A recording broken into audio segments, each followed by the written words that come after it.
All right, history buffs, welcome back for part two of our deep dive into modern Indian history.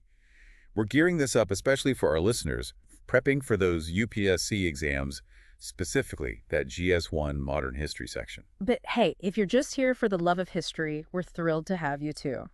Don't forget to hit that subscribe button and give us a like if you find this helpful. Today, we're focusing on the Anglo-Mysore Wars, a period absolutely packed with drama, strategic brilliance, and a good dose of historical significance. It's a clash of titans, really, right? You've got the ambitious British East India Company Right. looking to expand their control. And on the other side, you have Mysore, a kingdom that was not going to go down without a fight. Exactly. And to really understand why these wars were so pivotal, we need to rewind a bit. Okay. Picture South India after the Vijayanagara Empire falls apart in 1565. Remember that pivotal battle of Talikota? The stage is set for new powers to emerge. Okay. And Mysore, under the Wudiyar dynasty, rises as a key player. Okay, so why was Mysore so important in this whole equation? I mean, why were the British so interested in this particular kingdom? Well, think geography. Uh-huh. Mysore held this strategically crucial spot right in the middle of South India. Right. It controlled access to the Malabar coast, a hub for lucrative trade. Ah, so it was a prime piece of real estate, both economically and strategically. And that's something the British, with their expanding economic interests, definitely couldn't ignore. Makes sense. Plus, Mysore was right on the doorstep of the British stronghold in Madras. Oh, so even more important. Talk about a strategic concern. Yeah, for sure. But things get even spicier when you add the French into the mix, right? It's like a love triangle gone wrong, except with cannons and muskets instead of roses and chocolates. Absolutely. Okay. The French were busy building their own colonial empire, and they saw Mysore as a potential ally against the British. Okay. Their presence adds this whole other layer of complexity to the power struggle in South India. Yeah. It became a bit of a proxy war with European rivalries playing out on Indian soil. Wow. Okay, so we've got this powder keg of competing interests. Yeah. British ambitions, French maneuvering, and the Wudiyars trying to hold on to their power. And then enters this larger-than-life figure, Haidar Ali. Oh, yes. He's not just some king sitting on a throne. Right. This guy is a military mastermind. He really is. And it's not just his rise to power that's fascinating. It's how he did it. He wasn't afraid to challenge the status quo.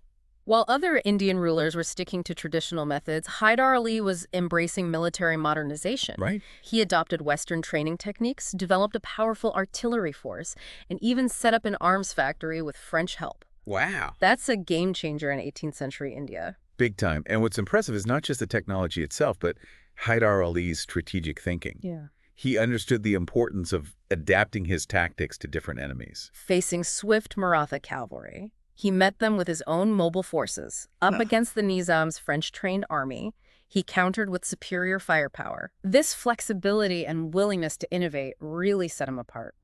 He sounds like a military chess grandmaster, always thinking a few moves ahead. And under his leadership, Mysore starts expanding its territory. He takes over key areas like Bednar and Surra, consolidating his power and making the British increasingly nervous. So it's this expansion, coupled with Haidar Ali's close ties to the French, that really sets the stage for the Anglo-Mysore Wars. We're talking about 4 major wars between 1767 and 1799, each one a fierce struggle for control over the destiny of South India. Right. Okay, so we've laid the groundwork, competing European powers, a rising Mysore, and a brilliant military leader in Haidar Ali.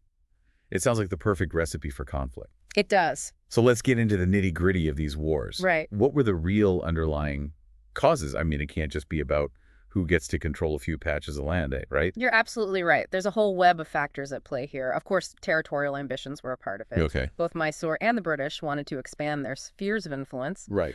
But it goes deeper than that. Okay. We're talking economic rivalries, the struggle for control of lucrative trade routes, and access to valuable resources like spices, textiles, and timber. Yeah. This was about more than just land. It was about wealth and power. So it's like a high-stakes game of Monopoly, but with real-world consequences. Exactly. And then there's that French factor we talked about. Yeah. Their alliance with Mysore was a constant thorn in the British side. Every time the British made a move, they had to consider how the French might react. It added this element of unpredictability and tension to the whole situation. Right. The French were like the wild card in this historical deck of cards, always ready to shake things up. So we've got this combustible mix of economic competition, European rivalries, and strategic maneuvering.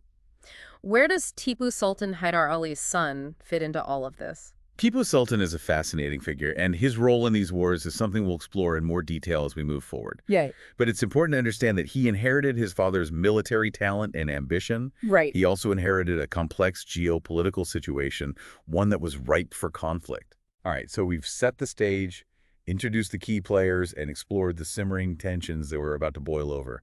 Buckle up, everyone, because in our next part, we're diving headfirst into the first of these epic clashes, the First Anglo-Mysore War. We'll unpack the key events, the strategic brilliance, and the lasting consequences of this initial showdown. Don't miss it. Yeah, it's going to be good.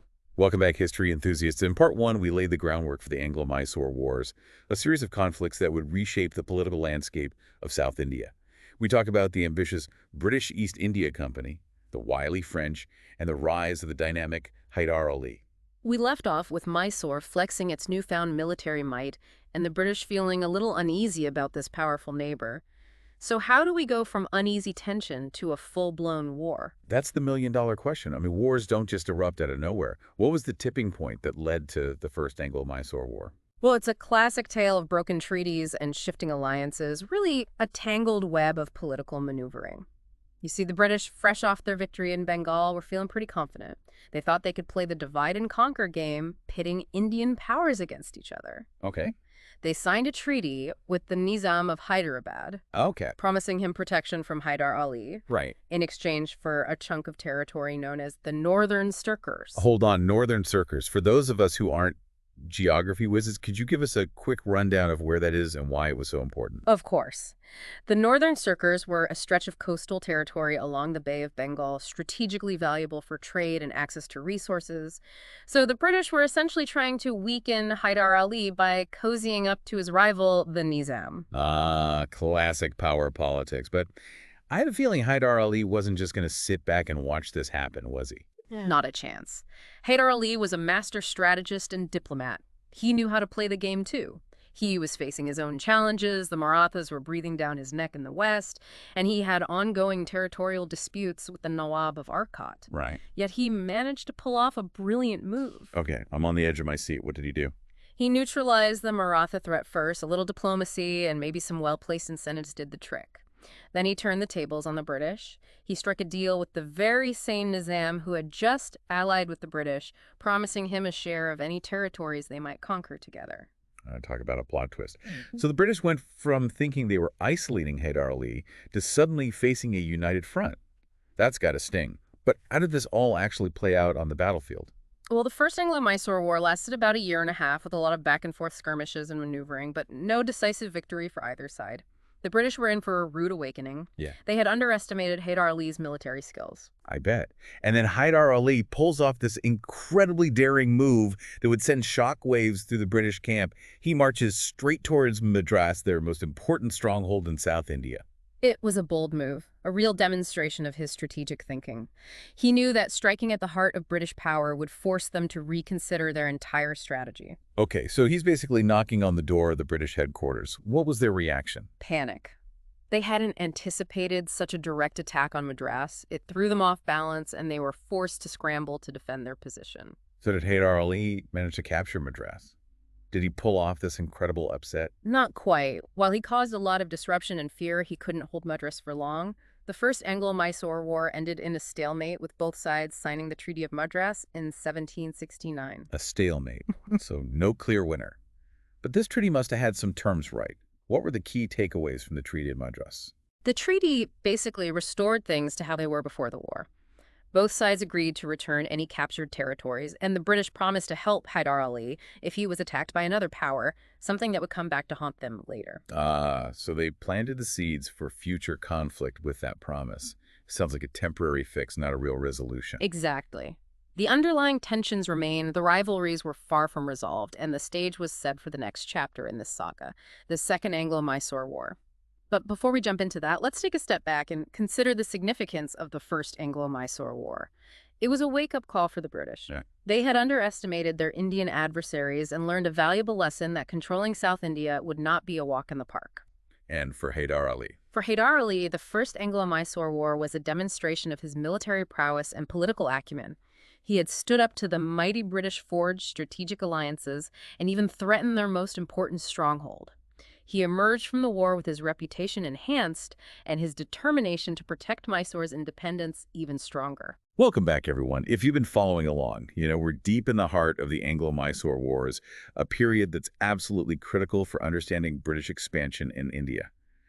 In the last part, we saw Haidar Ali give the British a run for their money in the First Anglo-Mysore War. But as we know, the story doesn't end there. Not even close.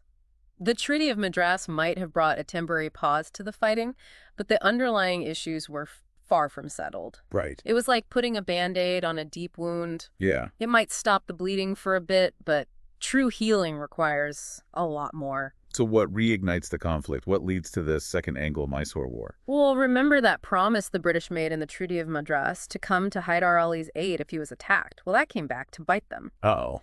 In 1780, the Marathas, who were always a thorn in Mysore's side, decided to launch another attack. Okay. Haidar Ali called upon the British to honor their treaty obligation, but they were reluctant to get involved. I bet that didn't go over well with Haidar Ali. Not at all. He saw this as a betrayal, a clear sign that the British couldn't be trusted. And to make matters worse, the British decided to capture the French port of Mahe on the Malabar coast. Hold on. Why would they do that? What did the French have to do with this? Remember, the French were allied with Mysore. They were rivals of the British on the global stage, and their presence in India was a constant concern for the British East India Company. Right. When the American War of Independence broke out in 1775, it further strained relations between Britain and France. So events happening half a world away were now directly impacting the situation in India. It's like a global game of chess, with each move having consequences across continents. Precisely. The British saw the American Revolution as an opportunity to weaken the French and their allies. Capturing Mahe was a strategic move to undermine French support for Mysore. But this must have infuriated Haidar Ali even more, right? Absolutely. He saw it as a direct provocation, an act of aggression that couldn't go unanswered. And so in 1780, the Second Anglo-Mysore War erupts. All right, so the stage is set, the alliances are drawn, and the fuse is lit. How does this second war unfold? Who are the key players, and what are the major battles we should know about for our UPSC exams? Well, the Second Anglo-Mysore War was a much more intense and brutal conflict than the first. Haidar Ali once again proved to be a brilliant military strategist. He formed a powerful alliance with the Marathas and the Nizam, creating a formidable force against the British. So it's round 2 of that unite against the British strategy. How effective was it this time? Very effective. Initially, Haidar Ali scored some significant victories in the early stages of the war. Okay. He attacked the Carnatic region, capturing Arcot and inflicting heavy losses on the British forces. It sounds like the British were really on the back foot. Did they manage to recover? They did, but it took time and some strategic changes. They brought in a seasoned commander, Sir Coote, who was known for his experience in Indian warfare. Okay. Coote managed to disrupt Haidar Ali's alliances, separating the Marathas and the Nizam from Mysore. Divide and conquer again. It seems like the British were learning from their mistakes. Indeed. And this change in strategy had a major impact on the war's course. One of the most crucial battles of this war took place at Porto Novo in 1781, where Sir Coote decisively defeated Haidar Ali's forces. But Haidar Ali was known for his resilience, right? Did he give up after this defeat? Not at all. He regrouped, launched counterattacks, and even managed to capture a British commander named Braithwaite. However, fate had other plans. In December of 1782, Haidar Ali died, possibly from cancer. A pivotal moment in the war, I'm sure. What happens to Mysore after Haidar Ali's death? Does the fight against the British end there? Not quite. Haidar Ali's son, Tipu Sultan, steps into his father's shoes and continues the struggle against the British. Tipu Sultan, now there's a name that still sparks debate and discussion even today. What kind of leader was he? Tipu Sultan was a complex figure, a skilled military commander and administrator, but also a controversial one. Yeah. He was known for his staunch opposition to the British and his attempts to modernize Mysore's army and administration.